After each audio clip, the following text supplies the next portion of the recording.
next is Roxanne Qualls, Vice Mayor and Realtor, Council Member 2007 to present, Mayor 1993 to 1999, Council Member 1991 to 1999, Master of Public Administration, Harvard 2002, Director, Cincinnati, Ohio Citizens Action 1985 to 1991, and Executive Director, Women Helping Women, Director of Northern Kentucky Rape Crisis Center.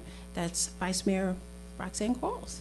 My name is Roxanne Qualls, and I decided to re-enter public service in 2007 because I believe my experience as a community organizer, the director of 2 community-based organizations, a 3-term mayor and a member of Cincinnati City Council, as well as a student and teacher of public policy, give me the perspective and skills necessary to work with people and organizations throughout this city and region to build a strong Cincinnati that works for everyone. Since returning to office, I have focused on 3 areas. 1, improving the quality of life in our neighborhoods by giving communities new tools to preserve and enhance their unique character, supporting strategic acquisitions so community redevelopment corporations can renovate business districts, and developing new street standards that complement rather than deteriorate our pedestrian-oriented mixed-use residential communities. 2, developing a globally competitive local economy by focusing on creating a robust regional public transportation system that expands the bus system and includes bus rapid transit and streetcars. In addition, working to make sure that the $3 to $4 billion invested in the Brent Spence Bridge and the I-75 corridor is leveraged to maximize economic development opportunities. And finally, 3, responsibly and fairly managing the city's budget. I led the resources. I led the effort to reform the Cincinnati Retirement Board as well as the Cincinnati pension system. And as a result, Cincinnati adopted the most sweeping changes to any state or local public pension system.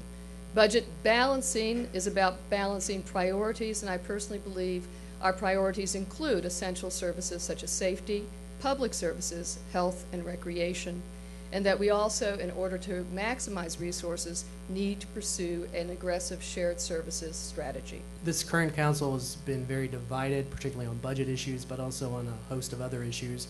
I was wondering, based on your experience, do you believe any electoral reforms could help improve the situation, and if so, what would they be? Well, first of all, I do want to say that I have been in public service for a very long time, and I first started serving on City Council in 1991.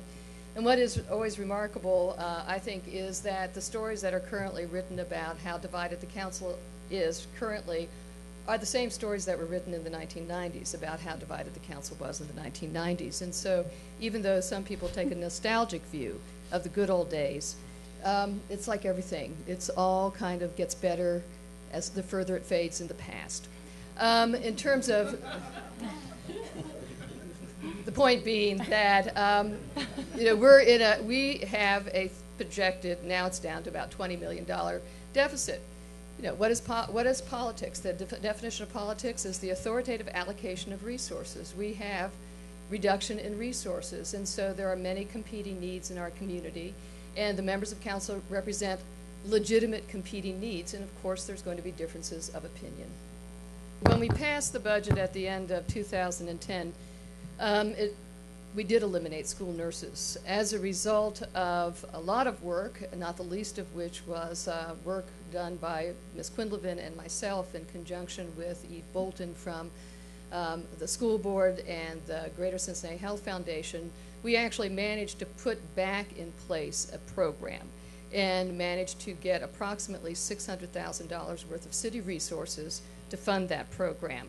I am committed to keeping that funding level in place so that that program, with the partnership that we created in order to make sure that services are delivered to our children in schools, continues.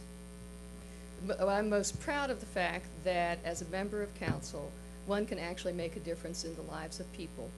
And I remember, and it happens every day, I'm working on a project right now that could be significant, but just as an example from the past, I remember when I was mayor, a woman came to me. She had 3 kids. She lived in a trailer. She had no heat. It was the end of November.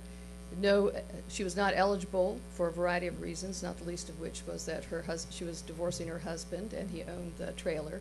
She could not get any assistance when her heat went out.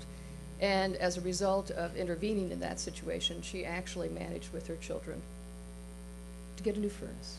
And so that might seem really simple, but sometimes that's what keeps you going, when you can know that you can make a tangible difference in people's lives.